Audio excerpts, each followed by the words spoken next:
disampaikan sebelum-sebelumnya baik Pak Widodo melalui Wi maupun Pak Tokar dari sisi HJI, ini ASI ini barangkali merupakan suatu irisan yang juga mengena di kedua asosiasi tersebut. Jadi tidak bisa kita pungkiri bahwa COVID-19 ini memang berdampak. Tadi juga sama, mungkin barangkali dari sisi tenaga pemasar juga mengalami kendala untuk berhadapan face to face. Peningkatan permintaan berdampak bagi industri asuransi syariah ini. Yang kedua, ini memang karena amanah dan diberikan oleh Dewan Penasihat kami bahwa mungkin di masa-masa sulit justru orang nilai religinya meningkat dan saya kira bukan beralih, tetapi ada pasar baru tadi disampaikan oleh Pak Togar juga, mungkin yang tadinya belum mempertimbangkan industri asuransi, utamanya asuransi jiwa syariah, sehingga dengan masa sulit ini orang juga mulai melirik atau mempertimbangkan untuk proteksi di asuransi jiwa syariah. Yang berikutnya juga adalah pengembangan industri halal.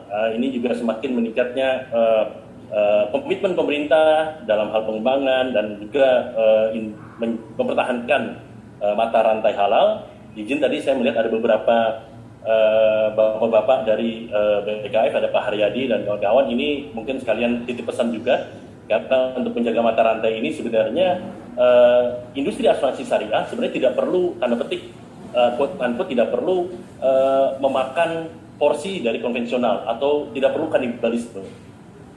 Ada beberapa potensi industri halal, mungkin nanti dari pembiayaan cukup, kemudian SBSN, atau mungkin hibah dari Islamic Development Bank.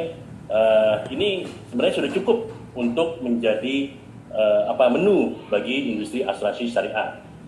Berikutnya kami melihat bahwa ke depan juga digitalisasi, dan ini juga menjadi bahan pembahasan kami secara konsinyering dengan Dewan Syariah Nasional, bahwa digitalisasi juga ke depan akan menjadi opsi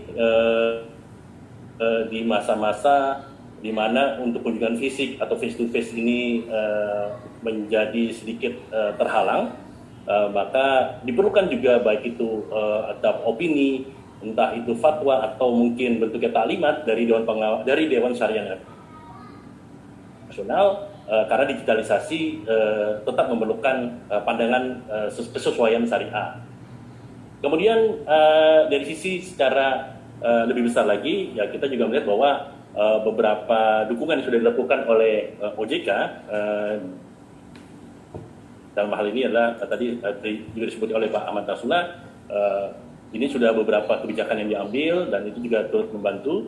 Dan di sisi lain, tadi kalau Pak Widodo bicara 2025 itu adalah tentang IFRS, di asuransi syariah 2025 ada suatu tantangan baru, yaitu dengan terbukanya pasar Indonesia bagi pemain-pemain di ASEAN, yaitu kan terbukanya ASEAN Framework Agreement on Services. Ya, karena Indonesia sudah menandatangani atau meratifikasi AFAS Protokol ke-7 yang akan membuka asuransi umum syariah bagi pemain atau pelaku dari non-Indonesia.